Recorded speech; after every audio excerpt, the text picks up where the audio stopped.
Hey, hey, friends and revolutionaries!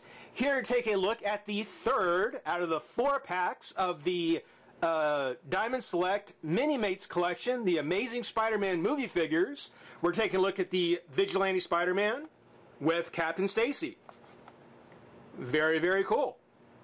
Not necessarily the biggest, well, let me not say that. The Vigilante Spider-Man, maybe not the biggest. But CAPT.STACY, considering that Gwen is part of the 8 figures, okay, yeah, that makes sense. He's certainly a major enough character. Yeah, I guess it makes sense that he's in there, sure. Now, making him a Toys R Us exclusive, I don't know. I think that in the non-Toys R Us exclusive pack, there was like a Riot Cop with Uncle Ben. I would have liked to have seen Uncle Ben in this. I would have liked to have had Uncle Ben as one of these figures. If I happen to find the Mini-Mates, the non-Toys R Us exclusive versions, I might see if I can track that one down, because that actually would be kind of a cool one to have. But in this case, yeah, sure, why not? Out in the packaging, well, and it's standard Mini-Mate packaging, nothing special. We've got the Vigilante Spider-Man portrait and the CAPT.STACY portrait. Got the pictures on the sides. And on the back, we've got the other figures. Now one thing I want to mention real quick, because I saw this on the Gwen pack, and I didn't say anything about it because I forgot, was up at the top here, they have a ASMTRU. Now, for figures that have the, or for packs that have the Toys R Us exclusive sticker on it, the ASM Amazing Spider-Man TRU Toys R Us. That's what it says to me. But I did notice that even on the Battle Damage Spider-Man and Lizard that I still have left to get to, the same thing is on that one, and it doesn't have the sticker, and from what I understand, you can get these outside of this set. So, I'm not exactly sure if that's what that means. Amazing Spider-Man Toys R Us. Again, it makes perfect sense for figures that have this sticker on it, this package, but for it to be on the one that isn't necessarily from the Toys R Us exclusives, the Peter, the Spider-Man, and the Lizard, I don't know, is there something different about these 4 than it is from the others?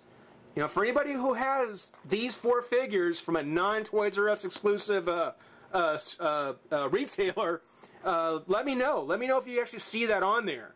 Because that was actually kind of nifty to find. I was like, ASM TRU. Okay, makes sense if you have the sticker on it, but why would it be on figures that aren't from Toys R Us? Who knows? But take a look at the lineup. So far we've done Peter with Spider-Man. And just like I pointed out last time, there are these little boxes. So we'll check off Peter. And we will check off Spider-Man. We've done Gwen with Dr. Connors. So we'll check off Gwen. And check off Dr. Connors. And we'll get a better pen for our next time. That means that we've got the Vigilante Spider-Man and CAPT.STACY to look at now. And then, of course, Spider-Man and Lizard to get to. Just on the read-up, we've got Vigilante Spider-Man. When Peter Parker discovered the powers the radioactive spider bite had given him, he decided to take to the streets to fight crime. Unfortunately, the police have no love for vigilantes in their city. I was just thinking about Batman. CAPT.STACY. Peter's actions as a vigilante have made him public enemy #1. Now I'm thinking about Superman and Batman again. In the New York City Police Department. Largely due to the efforts of Captain George Stacy, the father of his would-be girlfriend Gwen. So Peter's got to deal with CAPT.STACY, not just as Spider-Man on the streets, but also as the father of his girlfriend. Boy, that's just double trouble right there. Well, same old packaging. Nothing too spectacular about it, or amazing for that matter. Maybe if they do Spectacular Spider-Man, I can talk about the spectacular packaging. But for now, we'll go ahead and pop the Vigilante Spider-Man and CAPT.STACY out of the pack and have some fun. Be right back. Alright, we've got the Vigilante Spider-Man with CAPT.STACY out of the pack. And, you know, I actually like both these 2 figures for completely different reasons. It's something where I think these are both really great, but for just totally different reasons. Totally. First off, taking a look at the Vigilante Spider-Man, which figure-wise, mini-mate-wise, yeah, he's nothing all that impressive. Nothing amazing, if I can I can use that joke one more time. It's just a mini-mate body, black legs, you know, black top with a little bit of gray painted in for the folds, black sleeves. The jacket, the skull cap, I don't know where these are from, if these were from previous figures. Those are actually kind of cool. And then, of course, the red face mask with the sunglasses. You know, just as far as structure-wise, you know, this is nothing beyond a basic mini-mate, really. Again, he comes with a jacket and the hat, but nothing all that nothing all that great about it. Nothing real spectacular or amazing or any of those other Spider-Man words, you know. But I like it for what it is because, you know, just like in the previous Spider-Man movies, you know, it kind of suggests that between Peter Parker and then Spider-Man, you know, there's this third version, or there's this middle version of the hero. You know, you can remember when Peter got bitten by the spider and he almost had kind of this pajama costume that he fought Bonesaw in, you know? It was before he fully went Spider-Man. You know, it also happened in The Dark Knight with Batman, whereas Bruce Wayne basically had just a black suit with a harness and that ski mask. You know, it was this middle version of the hero. And here, again, you know, we've got that kind of middle-level character. That's going to be kind of cool to see when the movie comes out, what pushes him from being just this mysterious vigilante into the full-blown Spider-Man. You know, it's just what it suggests, what we could possibly be getting from this character. I like it. I really am interested. I can't wait to get a chance to go see it. It's going to be great. But yeah, I mean, structurally though, as far as mini-mates go, it's pretty basic. It's pretty bland. Though I still would take this over any of the Mezco figures that we saw from the Batman Dark Knight line. Here it has a ball-jointed head, and you actually do get the full ball joint. The collar on the jacket. CAPT.STACY will stop hogging the camera. The ball joint, full range of articulation. The jacket, the collar on the jacket's wide enough. So gotten lots of room here. The arm does come up and out. Got a nice range of movement there. Bend at the elbow. Classic twist at the wrist. The waist does twist. Legs go back and forth. Oops, bend at the knee, and the foot pops out. That's happened with Mini-Mates more and more. You know, if there's anything on the Mini-Mate figures that I would like to see them do an improvement on, is I'd like them to find a new way to get those feet in, or to do something to rework that peg. Because more and more often, these feet are just falling out on their own. But, yeah, go forward, backwards, bend at the knee, and twist at the foot, because it is a peg, as we just saw. So, very cool little character. Definitely a nice one to have. I think it was actually a good add-on. I like that one. I like him. Now, with CAPT.STACY, totally different thing here. And I gotta say that that between CAPT.STACY and Gwen, it really looks as though that Diamond Select, the Mini-Mates, are really kind of going for more of a comic version of the character. You know, this is not a Dennis Leary face.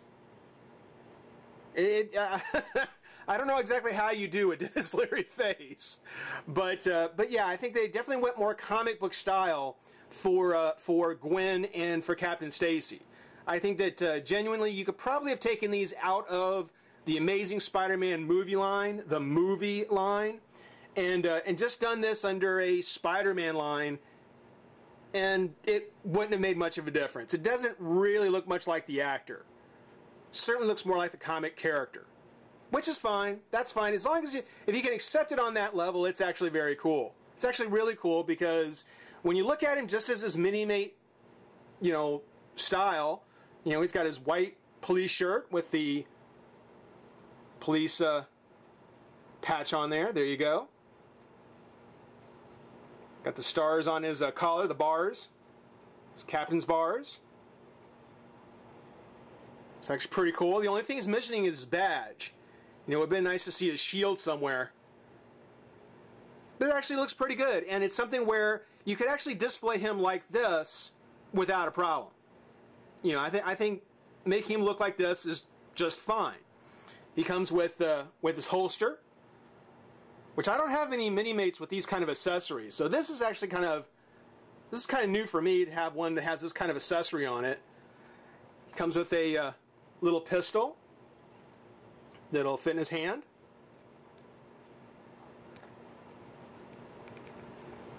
That will fit in his hand. I know, I got it. There it goes. So, this is kind of Captain Stacy off duty, you know, just with a single sidearm, you know, not too serious, you know, it just has a regular handgun there at home. Can put it in the holster.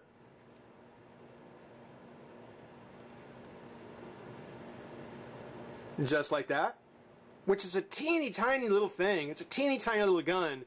So, so the fact that it fits nice and tight in the holster is actually really cool. Now, of course, once he goes on duty and he's out stalking Spider-Man, you'll then go ahead and put on his flak jacket. Just kind of snaps over like so. Pop off his hair. And put on the riot helmet. Which, when you don't have the jacket on, just like with the Vigilante Spider-Man, the head has a good full range. You know, once you put this on and you have the helmet on, it kind of will move a bit, but really it's just a left and right kind of thing. So as you can imagine, the more you add on to it, the less the articulation's going to work. The arms, they come up to about this far. You know, come up and back. So same kind of mini-mate articulation with, you know, the exceptions for the armor that he's wearing. Now he also comes with, because, you know, once he's got his bulletproof vest and helmet on, well, then he's on the job, and and he's going to have something a little bit more than just a little sidearm. So they give him this itty bitty little machine gun, which for a mini-mate looks pretty vicious. It actually looks pretty cool. Now I did notice that it actually comes with a little peg here. You can see it right there. And it makes me think that, sure enough, this machine gun probably came from a different mini-mate or a different set of mini-mates, because nowhere on my CAPT.STACY is there a little peg hole for this to fit on. Either they forgot, maybe mine just doesn't have it, I don't know. But clearly the gun was made to be pegged into, you know, some other part or some other piece of a mini-mate, and CAPT.STACY just doesn't have it. So when I asked before whether or not, you know, some of these were being reused from other sets, I got a feeling the machine gun probably was. Probably was. I mean, it probably won't take much to you know, hollow out a little hole for it to fit into. You know, but depending on how well I can keep the gun in his hand, and this one I haven't done yet, not too bad. Yeah, I may go ahead and keep him with it, like so. As a matter of fact, as a matter of fact, how much time do I have? Yeah, okay. As a matter of fact, if I don't lose it, there we go. Let's see if I can fit this one in this hand. There you go. Yeah, yeah. There's your girlfriend's dad. This is the man you're gonna go have dinner with. Kind of scary. Forget Spider-Man. Peter Parker's pretty brave just on his own. Very cool figures. Very nice. I'm very happy with them. We've got one more set to take a look at, but I hope you've enjoyed watching. Rate, comment, subscribe, join the revolution. We'll see you soon. Bye-bye.